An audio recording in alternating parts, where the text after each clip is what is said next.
Welcome to the First Time Facilitator podcast. Whether you're a first-time facilitator or a seasoned pro, listen in for tips and tricks to make a bigger impact at the next workshop you deliver. And now, your host. One day she'd like to go and drink vodka in Russia, Leanne Hughes. Hello and welcome to the show. I'm your host, Leanne Hughes, and I'm here to help you host online experiences as well as create unpredictable workshop experiences that predictably work.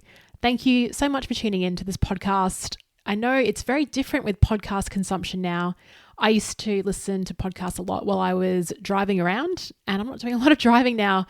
I am doing a lot of walking. It actually is quite helpful. I have an excuse to go outside and go walking, and sometimes I mix up listening to podcasts with just not taking the AirPods out at all and just listening to nature and what's going on and trying to just disassociate with my phone. I don't know how you're consuming podcasts at the moment, but let me know. I'd love to hear what your new podcasting routine looks like. I'm also keen to know a lot more about what you're going through. That's why I've kicked off my global listening tour this week. I've set up a few days this week and next in my calendar where you can book in for 20-minute virtual catch-ups over Zoom. I'm just keen to hear how you're going, what your biggest headaches are, where you think your opportunities are. And with this podcast, I really try to direct and steer conversations to what you're after. And probably the best way of finding that out is to stop assuming things and getting out of my own head and actually asking you. So I announced this a listening tour on my newsletter last week on the Flipchart Facebook group and LinkedIn. And I'll also pop a link if you'd like to book in and just chat for 20 minutes. It'll be in the show notes for this episode. Now, one person who knows how important it is to listen and serve your audience and their problems is our guest today. He's also the co-host of one of my favorite podcasts. Now, I mentioned all of these favorite podcasts, but I'd say that my favorite podcasts are the ones that I tune into each and every week. So these would include Smart Passive Income by Pat Flynn, The Jordan Harbinger Show, The Pivot Podcast with Jenny Blake, and the Building a StoryBrand podcast by Don Miller and Dr JJ Peterson. So Dr JJ Peterson is my guest on the show today, and this episode is epic. It's really up there in terms of practical facilitation and marketing advice that, kind of some new things that we haven't really explored in the last 113 episodes. I would definitely suggest that this is a notepad and pen episode, or grab your phone and open the notes field. It was recorded recently, so we do touch on COVID and how StoryBrand, the company, are pivoting their workshops to online. But we also talk a lot about non-COVID things, which are very useful. I asked him how he manages his energy, and he brought up something related to fashion that no other guest has recommended. He also shares how you should start your workshop or speech, and he gives you a prescriptive framework on how to do that. That's something that we spoke about in the First Time Facilitator Bootcamp Session 1. He shares the 4 roles that you can play in a story and which one we should play as a facilitator. He also shares some jokes that he can rely on in his workshops that really bring the laughs. And he talks through what you should joke about versus what you shouldn't. And Kate Norris also explored this on My Conversation, so he just adds to that. Dr. JJ Peterson is the Chief of Teaching and Facilitation at StoryBrand. He is a filmmaker, a storyteller, and passionate about all things art. He has studied C.S. Lewis in Oxford, debated theology with filmmakers at the Sundance Film Festival, directed a documentary, had small parts in TV shows and films, but his favourite thing is being called Uncle JJ. He's had a very interesting life, as you'll hear him explain, but what he doesn't share in his intro is that he's danced in a Missy Elliott music video, his first acting job was on The West Wing, and he was baptised in a cattle trough while surrounded by Maasai warriors and their cows. Now, Rachel in the flip chart, she also wanted me to ask him how to sell the idea of virtual workshops to companies that don't want to adopt it yet, particularly non-profit. And JJ shares the perfect example of how to do that, as well as how to market any workshop in the current climate as well. I am really geeking out over his book he co-authored with Don Miller. It's called Marketing Made Simple. And I am bunkering down over this time in between other things to pivot my marketing message using their very simple practical framework. For me, this book has come around at the right time. And if marketing isn't your strong suit, or even if it is, I just think this book is the ultimate guide to update all of your messages, and I would highly recommend it as an activity to do. I'll pop a link to the book, Marketing Made Simple, as well as StoryBrand, the video interview with JJ if you'd prefer watching us chat on YouTube, and everything else in the show notes over at firsttimefacilitator.com/episode 114. If you'd like to continue the conversation when the podcast is over, join over 730 facilitators from all over the world on the free Facebook group called The Flip Chart. Okay, now onto the show. I'm delighted to welcome to the First Time Facilitator podcast, Dr JJ Peterson. JJ, it's amazing to have you on the show. So I'm really excited. I listen to you and Don every week, and I got to say, I love all of your interviews, but my favorite part of your show is just you and Don having a bit of banter at the beginning. That's my favorite too, since that's the part that I get to be part of. But it's we just kind of decided early on that we wanted to make it feel like what our office feels like, so that it feels like people are in the room with us. And so we literally just sit down and start talking. So it's really, and you're lucky that you both of you are actually quite comical. You know, it's not too boring people. It's like, wow, I really want to hang out with these people. And honestly, that's the reason why I reached out. I'm like, I want to hang out with JJ. So plus, I mean, this is what you do. So can you please share with our listeners a bit about your story, your career pivots? Because you've had a bit of an interesting career background that's brought you here today. Yeah, it's kind of an interesting thing because I've been in a lot of different worlds that all felt very disjointed until I came and started working for StoryBrand. And then it genuinely felt like, oh, this all makes sense. It all kind of came together in a really unique way. So my background, really, I started out in undergrad with communication. So I did public relations for a while for a couple international nonprofits. So it involved some marketing and branding and things, but really fundraising and public relations. And then from there, I actually ended up going into, I was a youth pastor for a while. I worked at a big church and then did improv comedy. And I toured around the US and Canada doing improv comedy, and then decided I was done with the touring life and wanted to teach. And so went back and got my master's in study of story, really. And it's called Theology in the Arts. So study of film, television, music, and started teaching communication at one university, and then moved to another university, became dean of students, and kept teaching. And all through that time, I was also doing acting and writing. So I did a lot of stuff kind of just as really a hobby in Hollywood. Like I never really kind of went for it, but did a bunch of random, I was in some music videos, I was in a couple independent films and television, and then ended up actually creating a reality television show with my brothers, which is what you do when you live in LA. And sold that, signed a partnership with a production company, and left teaching to go pursue that, and kind of did that for a little while, created a couple different shows that never actually made it on the air, but just kind of pursued that, did a lot of production work and writing in LA. And it was actually when I was in the process of selling my TV show that I met Donald Miller, who had just started StoryBrand around that time. And what StoryBrand does, it really, a lot of companies are just way too close to their product and service that they don't know how to explain it in such a way that actually gets people engaged. They use a lot of inside language and confuse people. And StoryBrand uses a story framework. We teach people how story works and how then to create a good story for your brand or personality, and then put it in your marketing and messaging. And so it's all kind of based in storytelling and film and all this stuff. So I was intrigued, and I came out to StoryBrand as a client. Really, I came out and I was like, let me figure out how to pitch my television show. And just absolutely fell in love with the process. I mean, it was really what I had been thinking about and doing for 20 years, but it was just put in such a concise and easy framework. And I actually, in the very first workshop I was in, I stopped working on my own brand, and I started helping the people around me because I just got it so quick. I just loved it.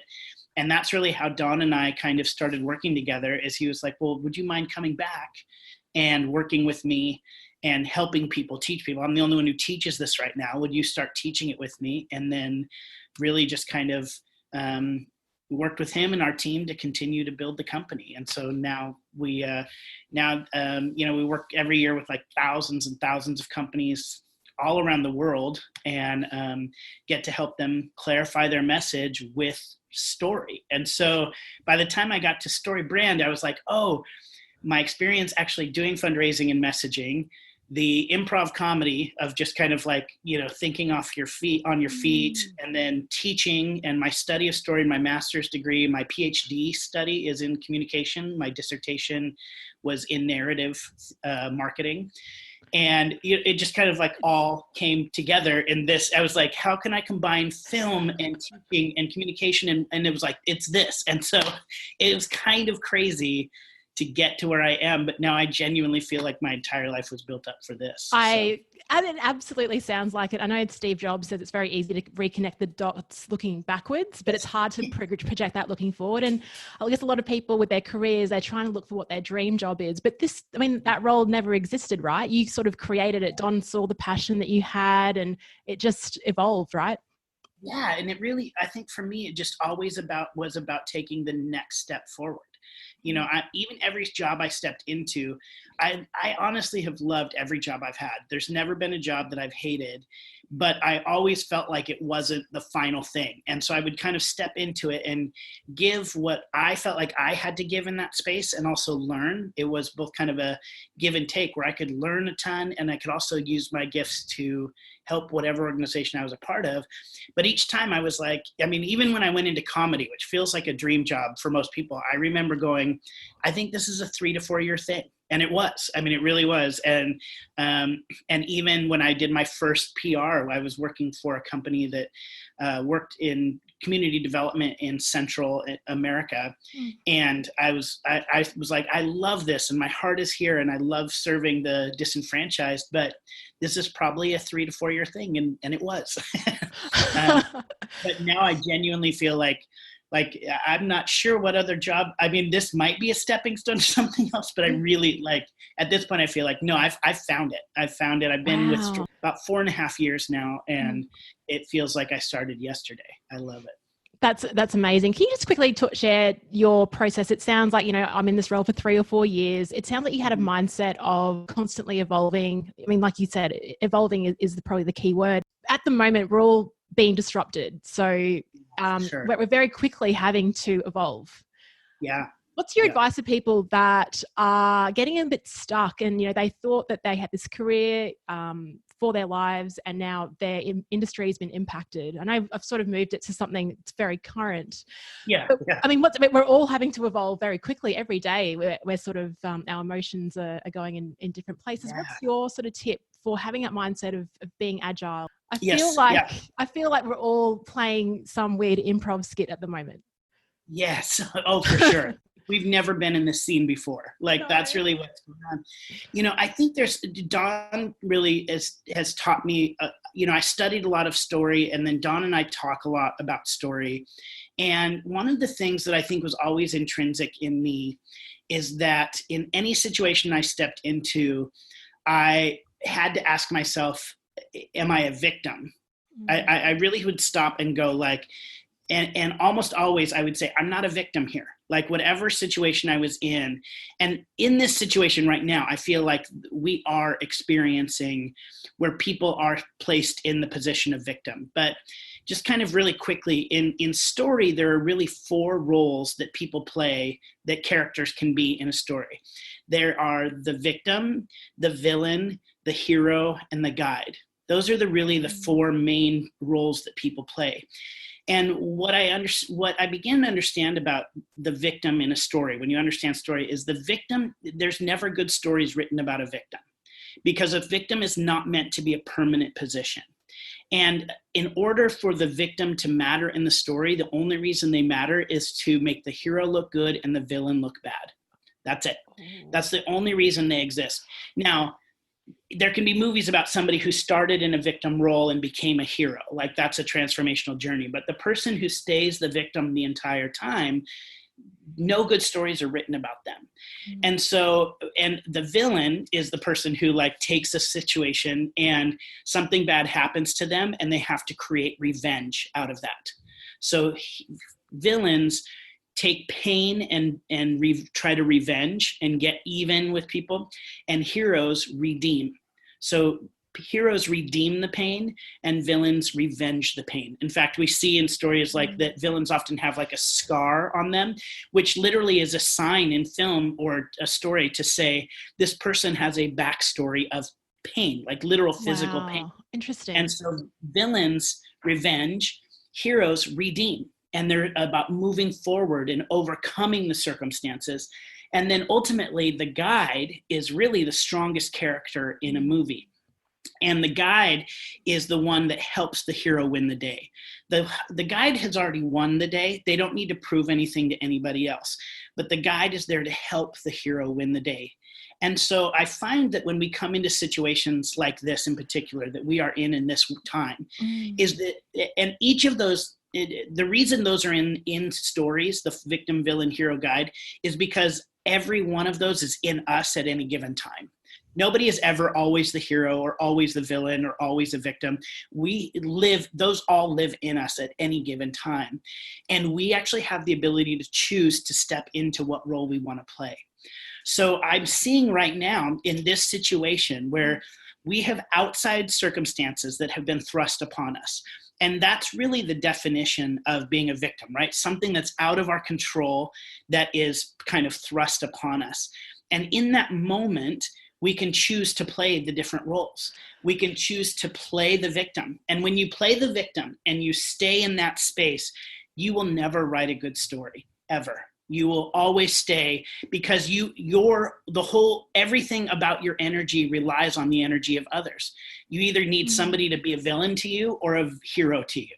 And so you're relying on other people to write your story as a victim. And as a villain, which we also see in this situation of people like kind of, okay, I've got pain. Now I'm going to force pain on you. Yeah. That is also a role people are picking up right now. But my favorite thing that I'm seeing in the world is people who are choosing to step into the hero and the guide role. The hero is the one who chooses to transform, who chooses to overcome the situation, who chooses to live outside of, even though the circumstances are happening around them, they're choosing to write a better story. And then the guide is the one that comes along and says, I know I'm still in the situation that's hard, but I'm going to help other people win. And so for me, I really think in all kind of situations, when I'm saying, if I'm frustrated in my job, I stop. I literally have made lists and going, okay, what are the positives, what are the negatives? Or even if I've been in a bad relationship and I've gone, I'm not a victim. I'm not a victim. I am choosing to be in this situation, or I can choose to leave. So if I choose to stay, what role am I going to begin playing? Because if I choose to stay and be bitter, I become the villain. But if I choose to stay and write a better story in that space for me, I become the hero. And if I choose to stay and help other people write a better story, I become the guide. But that's, even now, I find myself going, okay, there's outside circumstances, and I can easily play the victim. It would be so easy for me to just sit and binge eat and watch Netflix, right? Like, well, it's all out of my control. I have no ability to help. And, this is beyond me and nobody's spending money right now. And or I can say, no, what story do I want to write? And victims never tell good stories. They help other people tell theirs. That is the most motivating thing I've heard all week. Thank you so much. Like that, I just love that. Thank you so much. I just feel really inspired. I think you really nailed it, because I was wondering, how do I navigate what's going on and what role I play? Just before we recorded, we were talking about, a lot of people are asking about virtual facilitation, and I'm thinking, well, I'm not the expert in this. But so I can't play the hero, but I thought I can play the guide. I can get people on my show that are really great at this and start sharing that knowledge and sharing the people that are really great and just helping guide people along. So I think it's nice that you differentiate the positive characters, and that if you aren't the hero, what could you do as a guide to help other people? So all that stuff is really, Donald Miller is really the one who kind of formulated all of that. So he talks about it a lot, and he's the one who really kind of helped me understand those roles and the roles. And speaking of Don, I mean, was it this week that you were meant to launch your book? Weren't you having a launch? Yeah. You very easily play the victim on that. I saw some of your Instagram stories, and it was quite comical. Like, we should be at this launch party. And Yeah, we were at Tuesday. We were supposed to, on St. Patrick's Day was our launch. And even our podcast, we had a podcast that was planned for Monday morning before it. That was this very like jovial, very, hey, wah, wah, wah, you know, kind of thing. And we were just like, nope, we can't do that. And we had a number, I mean, we had really good, to be honest, very good pre-orders, like very high pre-orders. So we knew that it was going to do well anyway, but it really like we were like, all right, so this is a difference between, are we willing to try to like be loud and crazy about this right now and maybe hit the New York Times bestseller list, or do we say no, we're going to shift gears, shift our messaging, and actually move into a space where we're trying to help people more, become more of the guide. So the hero role would be that we launch the book and we like try to make it big and we make the New York Times. Or we say, actually, there's a lot of people who are hurting right now and need some help. Let's shift into the guide role and help other people succeed. And in that, not that we won't succeed as well, but we want to move into that space as well. Yeah, that's really cool. And a nice way of sort of framing it, I think. You've also, as I saw in a recent email, you've moved your workshop, is it 2-day workshop now? It's all going virtual. Yep. So how are you managing that? Like, how do you, like, I'm looking at you, if you're listening in, there'll be this video on YouTube. I just want to say very quickly, so JJ is actually using his hands a lot, and it's a good reminder for me because I don't use them enough. I had 7 hours of Zoom calls yesterday. I don't think I use my hands at all. How are you going to transition your conference to something that's really engaging online? Well, we're honestly just in the process. We're literally like, we are in the throes. So the biggest thing we're trying to figure out right now is technology. To be honest, like how to get 300 people on an event where we have coaches. So it's not just live streaming the event, but it's actually like we have coaches that are going to be coaching the 300 people in private Zoom rooms and all of that stuff. So we're figuring out, very quickly, we had a big meeting this morning, figuring out the technology of it all. But there's a different way of presenting virtually than in person. In person, you can kind of walk around and you can kind of be with people and everything. And on virtually, you have to do it just differently. You do have to have a little bit higher energy, use your hands a little bit more, an example. You have to look in the camera, which a lot of times I'm so bad at. Like I'm looking at you on my screen versus looking in the camera. Me too. Yeah. Contact. You have to prepare for any kind of technology. You have to have backup upon backup upon backup. The reality is, as I've done. So part of my role for a long time at StoryBrand was actually director of private workshops. So we do private workshops where we go in and facilitate the workshop with a company up to about 20 people in the room. And sometimes we can get higher, but usually it's between about 10 and 20 people. We're getting them all on the same page, clarifying their message and helping them kind of unite in order to create a message and move forward.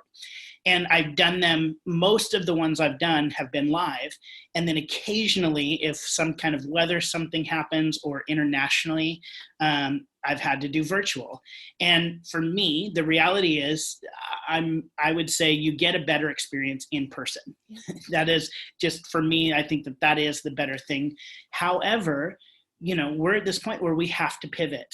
Everybody has to pivot and you have to figure out what it looks like to do things online. And so, a couple just little things that I found is, getting to know people ahead of time, making a call ahead of time to get to know that, especially the leadership, and giving them a little bit of pre-work before you get there is helpful. Normally, when I show up to a live workshop, like when I'm showing up to a private workshop live, I'm fine coming in cold. In fact, I don't like to know a lot about the company because from a messaging perspective, if I know a ton about them, then I'm just regurgitating their words that they've already used. So I like to come in fresh and not really know anything. So I can really help them develop a clear message. And in person, that really works because you can be fast and everything. When I'm online, I do more research ahead of time. I need to start off with a better understanding of who they are and a better connection with them than just walking in the room. So that's one thing that I've discovered for me works better is the more you can do some pre-work, even sending like a video introduction of yourself to everybody who's going to be in the room, sending maybe the first, instead of your first lecture that you would give, because when we do our facilitations, they're a day and a half. So it's not like you're coming in for an hour to do a little talk. It's 8 hours one day and 6 hours the next day. It's long. So sometimes sending the first video of me doing a lecture live ahead of time to get them a little more prepared helps. Making sure all the materials are downloaded, printed out, and ready to go before you start, the day before. And then for me, an intro video, sending them so they get to know me, and then also just making sure that I know more about them, because I need to start with a place of stronger connection than I do when I'm in the room. Yeah, thank you for sharing how you sort of manage both scenarios. The 2-day workshop that you run, so 8 hours on the first day, 6 hours the next. How do you maintain your energy in big groups like that? You are naturally energetic. I can see that. Yeah. I can hear it. I can hear it every week on the podcast. How do you maintain that level over the 2 days? Well, there's a couple things, that I've learned in my process that seem pretty simple, but these are the things that make the biggest impact for me is hydration. I have to be hydrated. I kind of pound the water ahead of time. Yes, get that water. And I make sure that I've been drinking water, truthfully, a couple days ahead of time. I need to be hydrated. Days, right? Yeah, just so I'm like, I know, because the day of I'm going to forget sometimes. So I just make sure like I'm well hydrated before I walk in. I finally decided to splurge on really good shoes. My shoes have to be comfortable because I'm standing the whole time. And so like I'm the kind of person who just buys the $50, $60 shoes on a regular basis, and I wear them till they wear out, no big deal. But I've started having to buy more expensive shoes that I know are more comfortable, because sore feet, sore legs just take your energy down completely. Obviously, good nutrition and good sleep.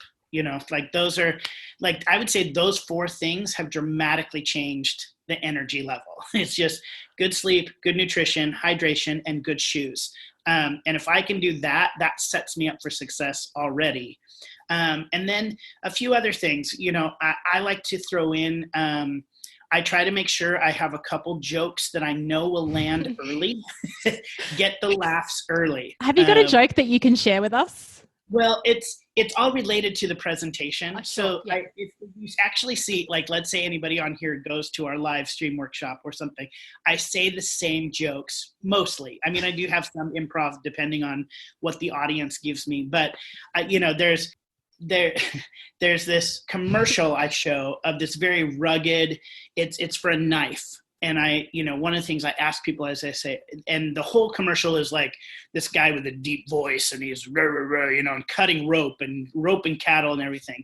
And I ask everybody, so how would you describe the person they're trying to reach in this? Somebody who owns this knife, how would you describe them? And they say rugged and, and badass. And they throw out all these things. And then I go into this joke about how I have this knife.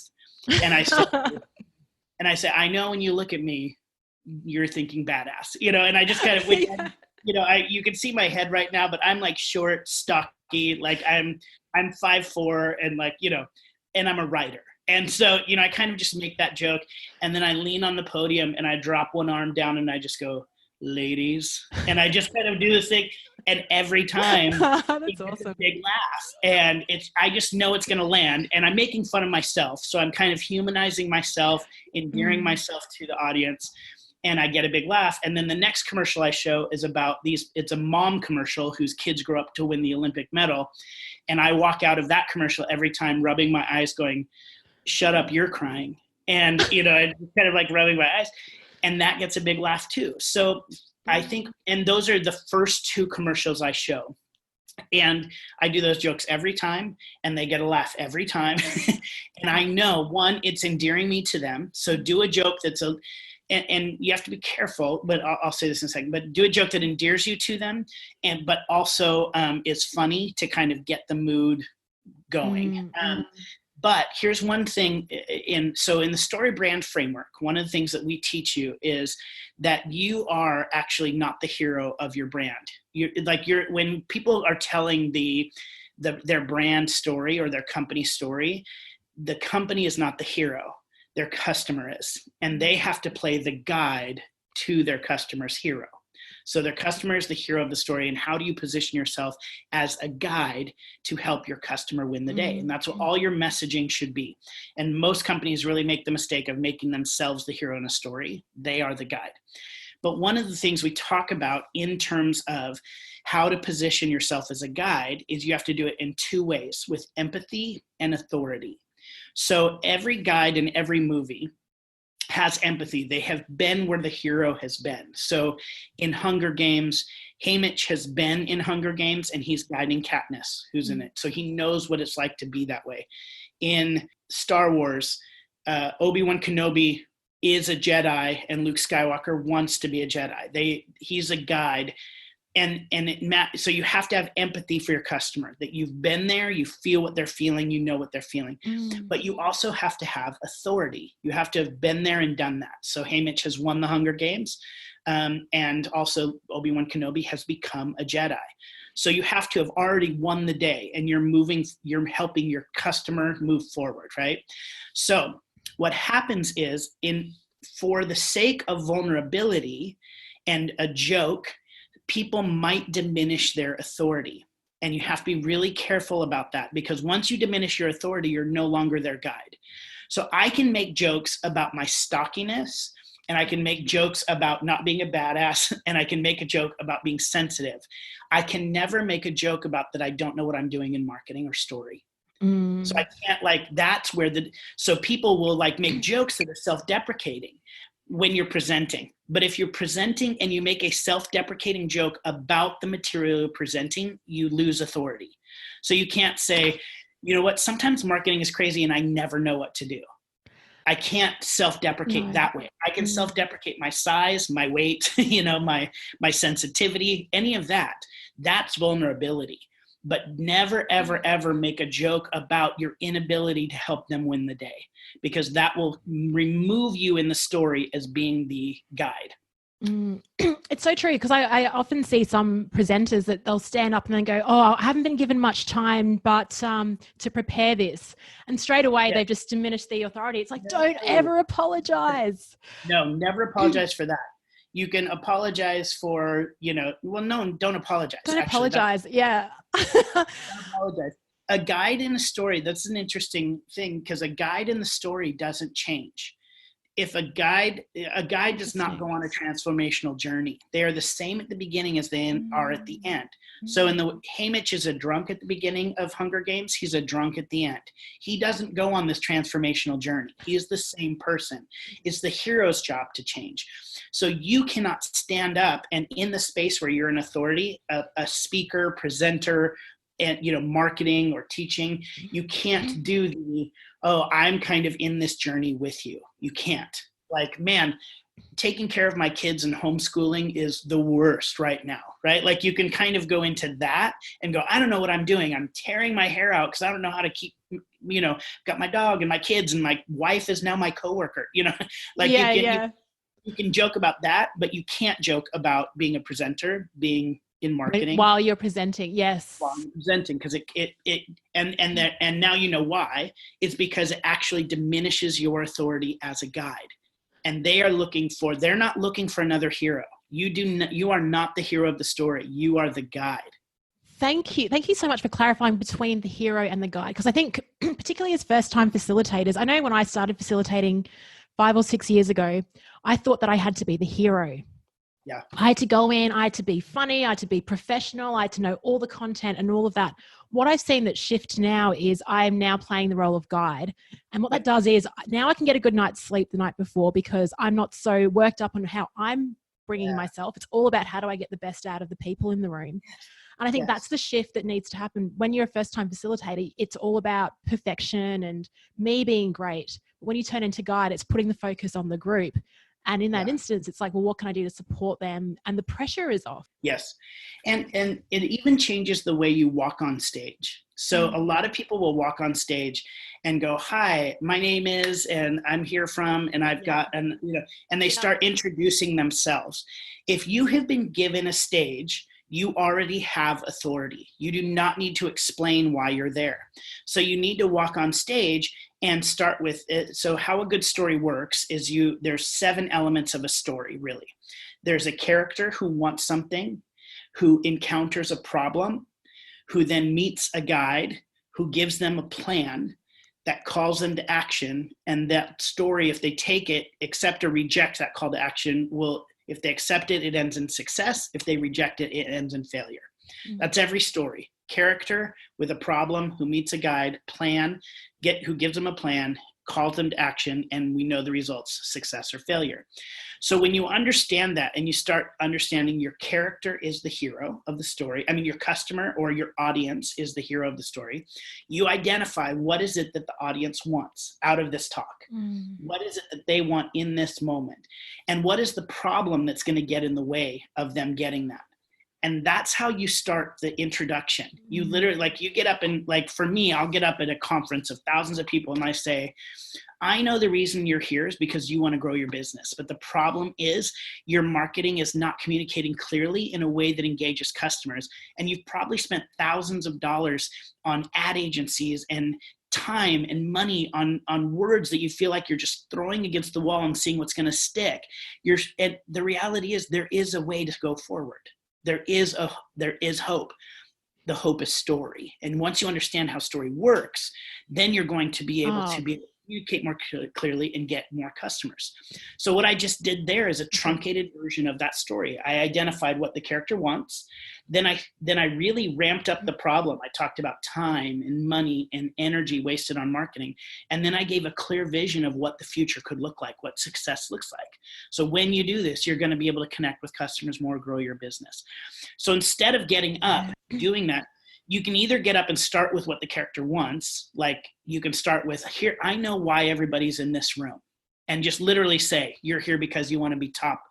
You want to be top in your industry, or you're here because you want to learn how to be a better teacher, or you're here because, so you can start with that, and then immediately go into the problem, or you can just start with the problem. You can literally say, we have a huge problem, is that the customer's problem is, or your audience's problem is, because the only reason they're going to listen to you in this presentation is because you're going to solve a problem for them.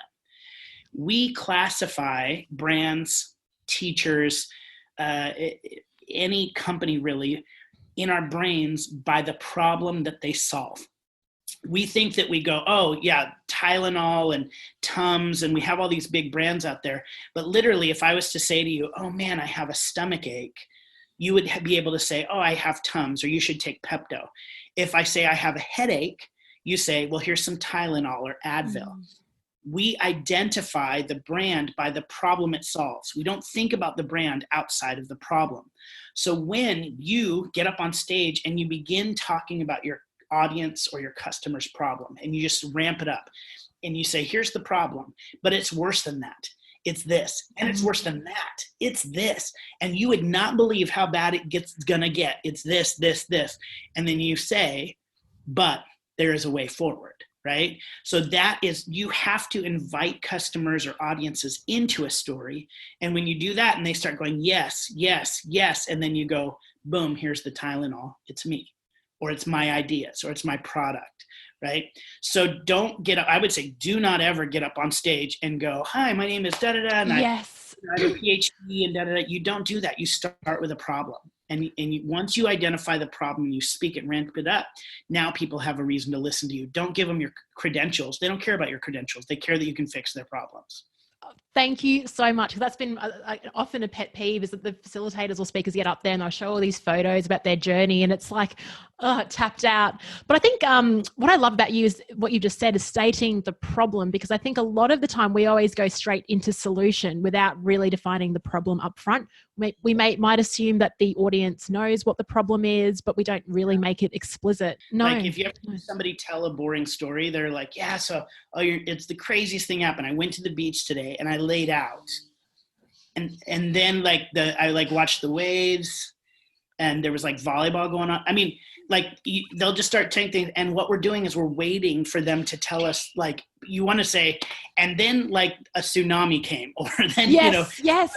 a tank came out of the ocean. There needs to be a problem for the story to actually matter or be good. And so it's the same with our messaging and the way that we facilitate and teach. Is if we don't start out with a problem, nobody knows why they need to listen to the rest of what we're about to say.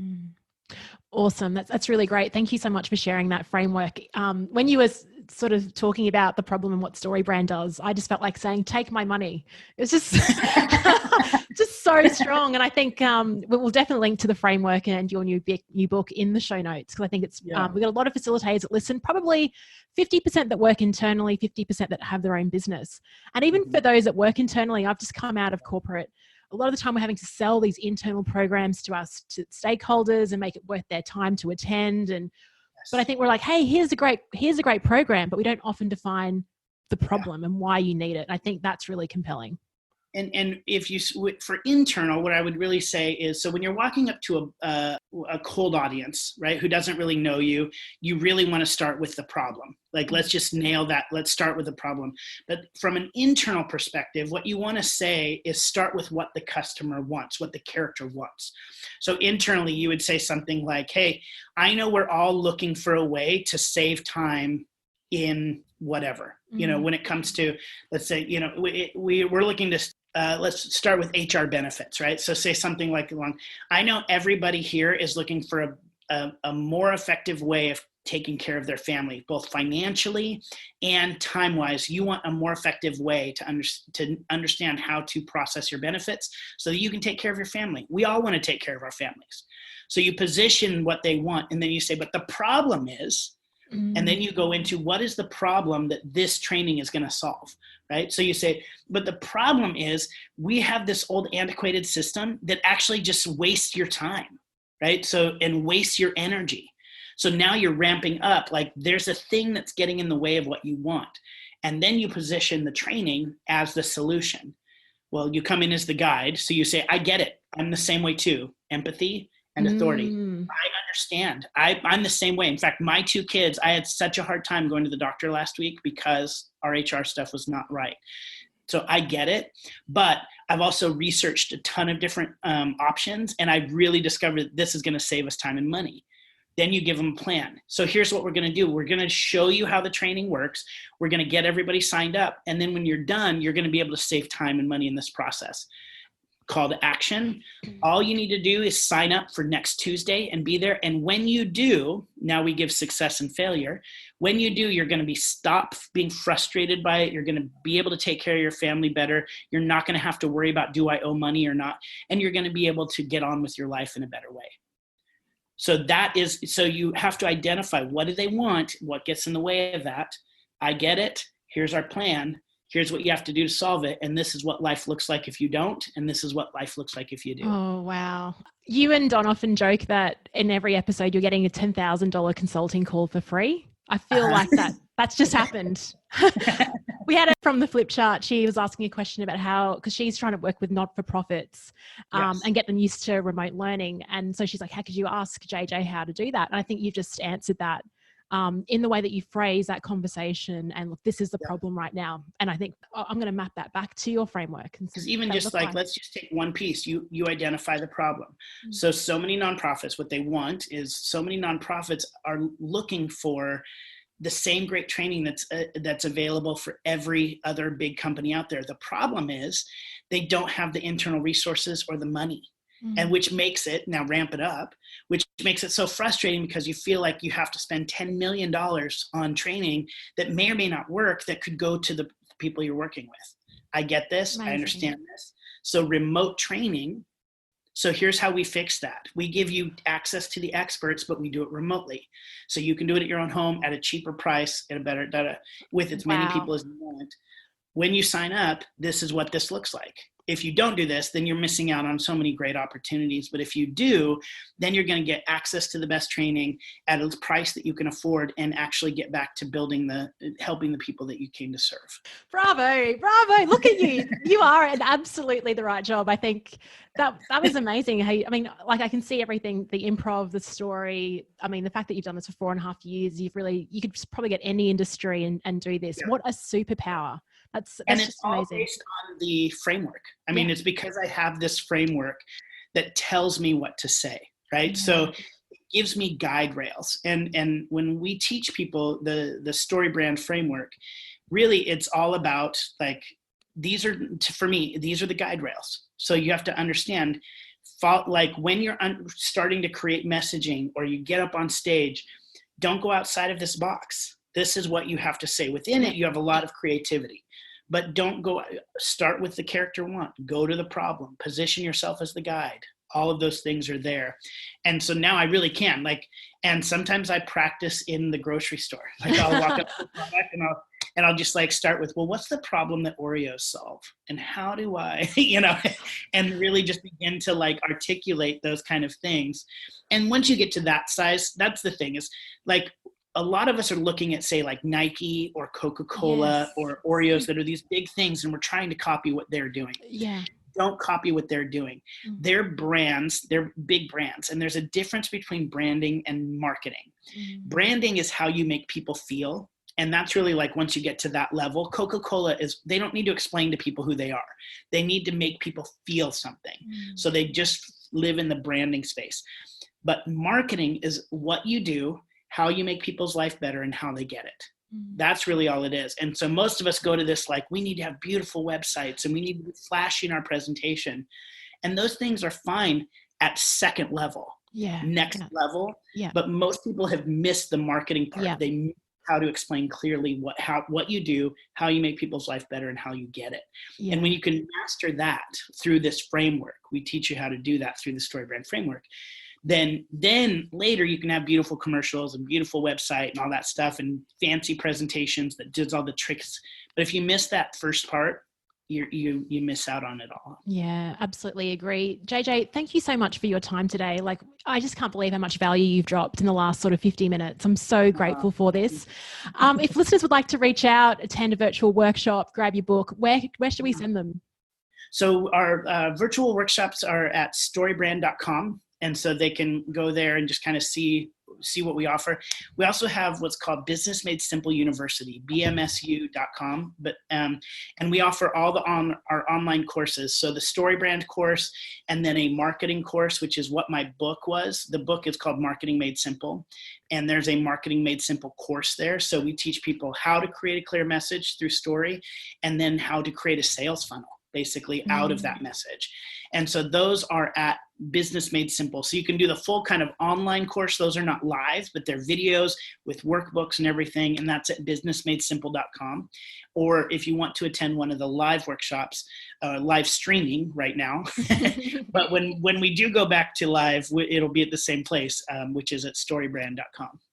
Amazing. And at that Business Made Simple, it's tremendous value, I believe. I think there's no better time actually while you're in self-isolation to do programs like this on demand, get things fixed, things in your business or in your internal comms. I think now's the time to work on that sort of stuff. This is what my book, Marketing Made Simple, really is. Literally, how do you connect with people when you can't see them face to face?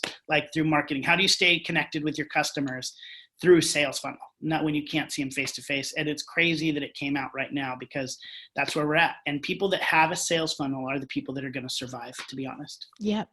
Timing's perfect. So we're going to release this episode really soon, I think, just to get the message out and promote your awesome book while we can. JJ, I really appreciate your time, and I hope you enjoy the rest of your hours and days. Who knows how long we'll be in our houses for, but I appreciate you dialing in. No problem. Thanks so much. Thank you. Thank you so much. I hope you enjoyed my interview with Dr JJ Peterson as much as I enjoyed chatting to him. I hope you found it very useful. If you'd like to stay connected with the show once it's over, join our free community on Facebook. It's called The Flip Chart. We're sharing a ton of virtual facilitation tips and just supporting each other through this time. Subscribe to the podcast. I'm releasing bonus episodes as we go through COVID just to be really responsive to what you need. And if you subscribe, you get that straight away and it's absolutely free. Just hit the subscribe button in your podcast player. Chat to you next time.